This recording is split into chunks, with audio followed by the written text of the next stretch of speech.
안녕하세요 여러분, 묶음사입니다. 오늘은 외환전문역 2종에 대해서 말씀을 드려볼까 하는데요.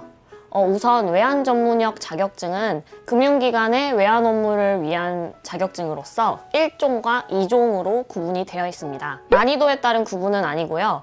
1종은 외국환 거래법 등 외환관리 지식을 테스트하는 자격증이기 때문에 외환 관련 업무에 종사하는 금융업계 사람들이 취득을 하는 자격증이고요. 2종은 신용장 등 무역 결제 지식을 테스트하기 때문에 금융업계뿐만이 아니라 무역 관련한 업종에 취직하려는 분들도 많이 취득하는 자격증입니다. 1종과 2종은 같은 날 동시에 응시가 가능하고요. 1종은 오전에, 2종은 오후에 응시하실 수 있습니다. 보통 외환전문역이라는 이 명칭 때문에 주로 금융업계에 취직하려는 분들이 많이 취득을 하는 자격증이라고 생각하실 수 있는데요. 무역학과이지만 경제에 관심이 있거나 또는 이 관련 업종에 취직을 희망하려는 분들이 많이 이 자격증을 취득하고 있습니다. 저처럼 말이죠. 1종과 2종 모두 금융업뿐만이 아니라 무역회사에 취직하려는 분들이라면 반드시 알아야 하기 때문입니다. 네, 첫 번째로 시험 구성에 대해서 간략하게 알려드릴 건데요. 1과목 수출입 실무 35문항이고요. 2과목 국제무역 규칙 25문항이고요. 3과목 외환 관련 여신 20문항이 출제됩니다. 사지선다형의 객관식 시험이고요. 각 과목별로 꽈락이 존재하는데 1과목의 경우 20점, 2과목의 경우 12점, 3과목의 경우 8점의 꽈락이 존재합니다. 1과목 수출입 실무 과목의 경우에는 무역과 관련된 전반적인 내용을 학습하셔야 하는데요.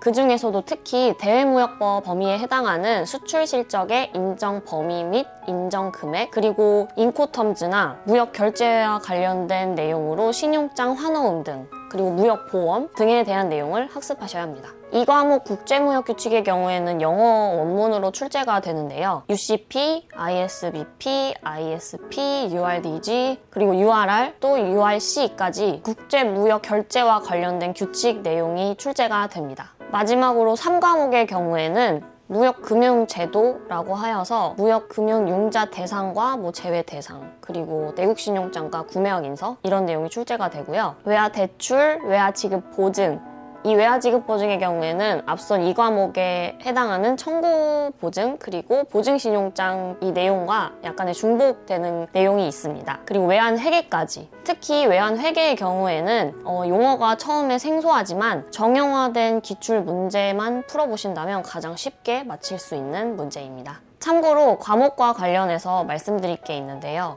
시험기간인 한국금융연수원 공지 또는 그 시중교재에서도 1과목, 2과목, 3과목을 앞서 말씀드린 시험 구성과 같이 정하고 있습니다. 하지만 요즘 시험 문제에 출제되는 걸 보면은 이 2과목과 3과목이 그 순서가 변경될 수 있으니까 이 부분은 참고하시면 좋을 것 같습니다.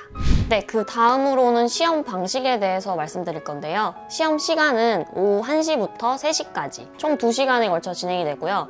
2시간 동안 문제를 다 푸신 분들은 문제지와 답안지를 제출을 하시고 나가실 수 있습니다. 그리고 약 2주 뒤에 결과가 발표되고요. 응시료의 경우 작년 제가 시험을 봤을 때 11월 기준으로 하여서 4만 원이었었는데 이번에 확인을 한번 해봤더니 응시료가 5만 원으로 다소 상향되었다는 점도 참고해 주시면 좋을 것 같고요. 시험 장소의 경우에도 서울, 대전, 대구, 창원, 제주 등 곳곳에 배치가 되어 있으니 본인이 응시하고자 하는 시험 장소에서 응시 장소를 확인해 주시면 되겠습니다. 네, 그 다음으로는 공부 방법인데요. 저 같은 경우에는 이전에 무역 관련 자격증을 여러 취득하였기 때문에 1과목이나 2과목의 경우는 상대적으로 익숙했지만 3과목에 해당하는 외환 관련 여신은 다소 생소한 부분이 좀 많아서 이론 부분을 따로 학습을 했었습니다. 한국금융연수원 공식 수험서로 일단 공부를 했고요. 특별히 저희 대표 관세사님께서 예전에 외환전문역 강의를 했던 적이 있으셔서 요약자료나 예상 문제집을 받아서 공부를 했습니다. 외환전문역 시험 특성상 수출입 실무 50점, 국제무역규칙 30점, 외환 관련 여신 20점 점수가 부여되어 있기 때문에 시험 공부를 할 때도 전략적으로 이 순서에 맞춰서 공부에 비중을 두어서 학습을 했습니다. 1과목은 무역실무 전반적인 실무 내용과 함께 대외무역법에서 자주 출제되는 문제를 집어서 학습을 했고요. 이 과목의 경우에는 영어 원문으로 출제가 되기 때문에 원문을 수차례 읽어보고 문제풀이에서 주로 나오는 파트를 찝어서 최종 점검 차원에서 공부를 했습니다.